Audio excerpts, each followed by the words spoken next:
Kalender akademik adalah jadwal kegiatan tahunan suatu lembaga pendidikan yang memuat semua hal terkait dengan proses belajar mengajar, penerimaan peserta didik, dan kelulusan. Sedangkan Prota adalah rencana penetapan alokasi waktu 1 tahun untuk mencapai tujuan pembelajaran, kompetensi inti, dan kompetensi dasar yang telah ditetapkan.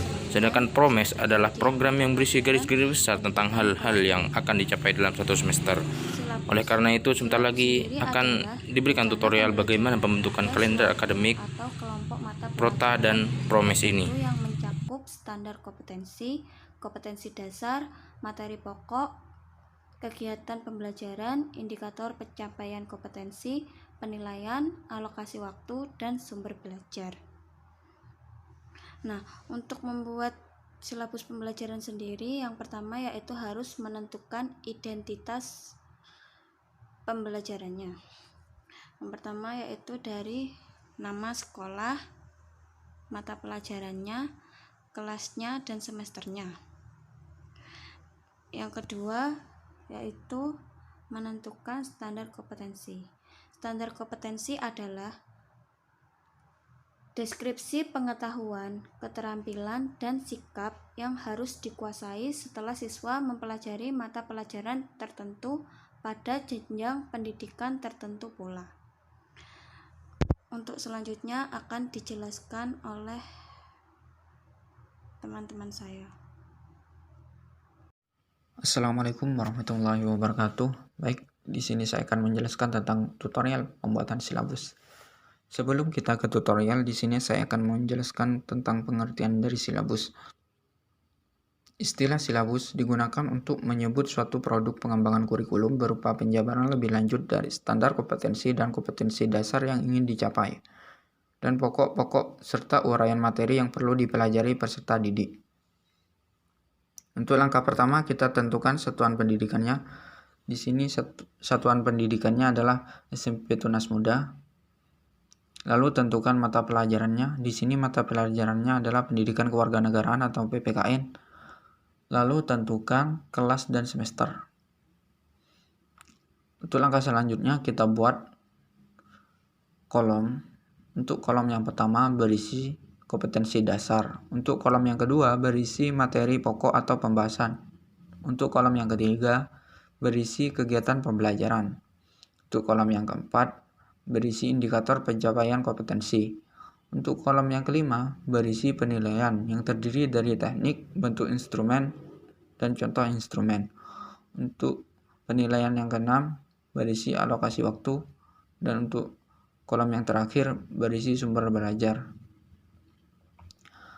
Lalu untuk langkah selanjutnya yaitu tentukan standar kompetensi. Untuk standar kompetensi yang pertama terdiri dari sikap spiritual. Lalu kita tentukan kompetensi dasarnya. Kompetensi dasar yang pertama yaitu tentang sikap spiritual. Di sini kompetensi dasar yang pertama yaitu mensyukuri perwujudan Pancasila sebagai dasar negara yang merupakan anugerah Tuhan Yang Maha Esa. Yang kedua, menghargai isi alenia dan pokok pikiran yang terkandung dalam pembukaan Undang-Undang Dasar Negara Republik Indonesia tahun 1945 sebagai wujud rasa syukur kepada Tuhan Yang Maha Esa. Dan yang ketiga, bentuk syukur kepada Tuhan Yang Maha Esa atas terbentuknya dan kedaulatan negara Republik Indonesia. Lalu, tentukan standar kompetensi yang kedua, yaitu berupa sikap sosial. Lalu kita isi standar kompetensi dasarnya. Kompetensi dasar yang kedua ini berisi tentang sikap sosial, yaitu menunjukkan sikap bangga akan tanah air sebagai perwujudan nilai-nilai Pancasila sebagai dasar negara. Yang kedua, melaksanakan isi alenia dan pokok pikiran yang terkandung dalam pembukaan Undang-Undang Dasar Negara Republik Indonesia tahun 1945. Dan yang ketiga, menunjukkan sikap bertanggung jawab dalam mendukung bentuk dan kedaulatan negara. Untuk langkah selanjutnya, tentukan standar kompetensi yang ketiga, yaitu tentang pengetahuan.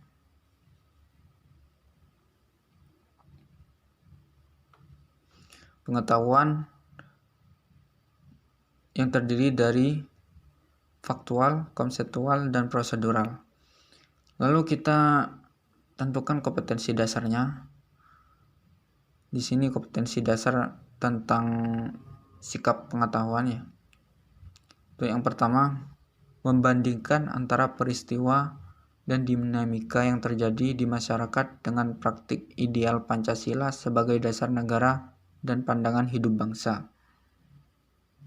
Untuk yang kedua, menganalisis isi alinea dan pokok pikiran yang terkandung dalam pembukaan Undang-Undang Dasar Negara Republik Indonesia tahun 1945. Dan yang ketiga, memahami ketentuan tentang bentuk dan kedaulatan negara sesuai Undang-Undang Dasar Negara Republik Indonesia tahun 1945. Lalu tentukan standar kompetensi yang keempat, yaitu berisi tentang sikap keterampilan.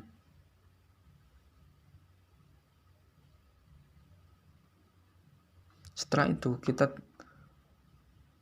buat kompetensi dasarnya, yaitu kompetensi dasar yang keempat ini adalah tentang sikap keterampilan.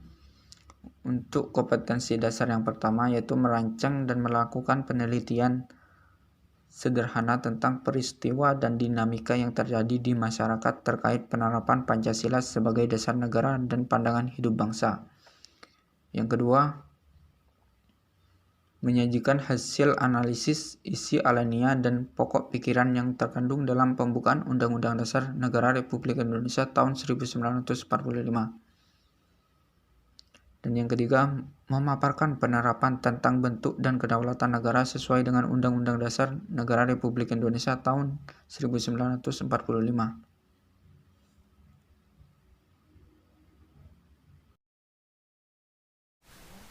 Assalamualaikum warahmatullahi wabarakatuh. Di sini saya akan sedikit menjelaskan tentang materi kegiatan pembelajaran, terus indikator pencapaian kompetensi, setelah itu penilaian. Baiklah, yang pertama yaitu kegiatan pembelajaran.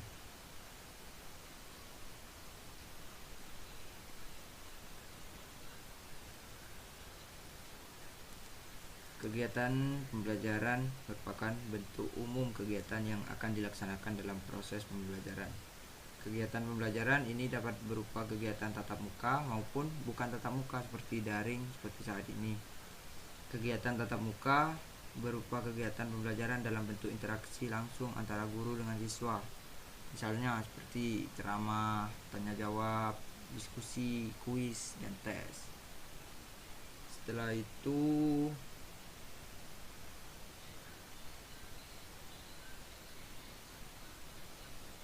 cara pembuatan kegiatan pembelajaran ya seperti ini.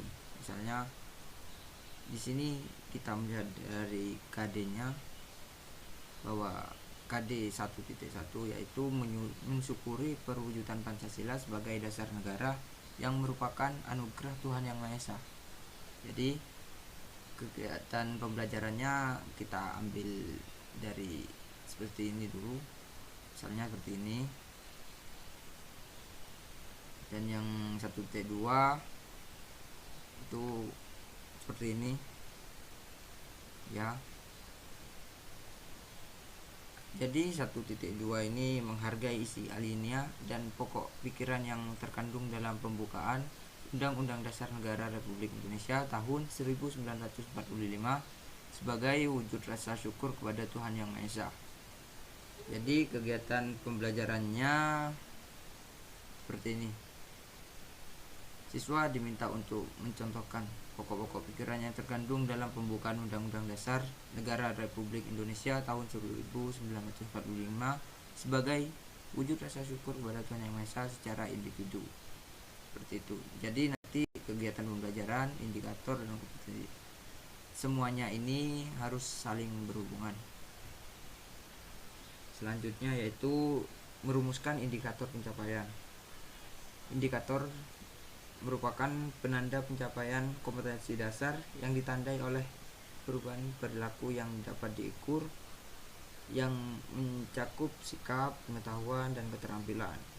Indikator dikembangkan sesuai dengan karakteristik peserta didik, mata pelajaran, satuan pendidikan, potensi daerah, dan dirumuskan dalam kata kerja operasional yang terukur atau dapat diobservasi. Contohnya seperti ini. Di sini kata kompetensi dasarnya yaitu mensyukuri. Jadi indikatornya menunjukkan. Seperti ini. Jika tidak paham kenapa harus menunjuki, karena ini kata menunjukkan ini saya mengambil dari KKU seperti itu. Yang selanjutnya yang terakhir yaitu tentang penilaian. Penilaian ya ini pencapaian kompetensi dasar peserta didik dilakukan berdasarkan indikator.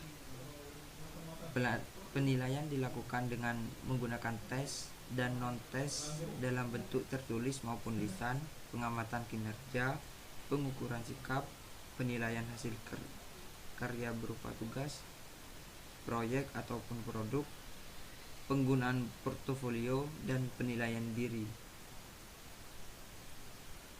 Contohnya seperti ini. Tekniknya tes tulis, bentuk instrumennya penulisan, dan contoh instrumennya yaitu tuliskan bentuk-bentuk rasa syukur kepada Tuhan Yang Maha Esa dalam menetapkan dasar negara Pancasila. Seperti itu. Mungkin sekian dari saya, kurang lebihnya saya mohon maaf. Assalamualaikum warahmatullahi wabarakatuh. Assalamualaikum warahmatullahi wabarakatuh. Nama saya Muhammad Hamzah, NIM T 2019-1268. Di sini saya akan menjelaskan tentang materi alokasi waktu. Ya, ini alokasi waktu adalah menurut Majid 2014 halaman 216 adalah jumlah waktu yang dibutuhkan untuk ketercapaian suatu kompetensi dasar tertentu dengan memperhatikan minggu efektif per semester, alokasi waktu mata pembelajaran per minggu, dan jumlah kompetensi per semester. Dalam alokasi waktu ini ditentukan dengan memperhatikan hal-hal berikut. Yang pertama, silabus mata pelajaran disusun berdasarkan seluruh alokasi waktu yang disediakan untuk setiap mata pelajaran selama penyelenggaraan pendidikan di tingkat satuan pendidikan. Yang kedua, yakni penyusunan silabus suatu mata pelajaran memperhatikan alokasi waktu yang disediakan per semester, per tahun, dan alokasi waktu mata pelajaran lain yang sekelompok. Dan yang ketiga, yakni implementasi pembelajaran per semester menggunakan penggalan silabus sesuai dengan SK dan KD untuk mata pelajaran dengan alokasi waktu yang tersedia pada struktur kurikulum. Selanjutnya yakni tentang sumber belajar. Sumber belajar ini mempunyai arti yakni semua bahan yang dapat memberikan informasi baik berupa data, orang, dan wujud tertentu yang dipakai peserta didik dalam proses pembelajaran untuk mencapai tujuan belajar atau kompetensi tertentu. Dalam menentukan sumber belajar, yang diperlukan adalah rujukan, objek, media, data, atau alat bahan yang digunakan untuk kegiatan pembelajaran. Sumber belajar dapat berupa media cetak dan elektronik, narasumber, lingkungan fisik, alam sosial, dan budaya. Penentuan sumber belajar didasarkan pada SK dan KD, serta materi pembelajaran, kegiatan pembelajaran, dan indikator pencapaian kompetensi. Terima kasih. Assalamualaikum warahmatullahi wabarakatuh.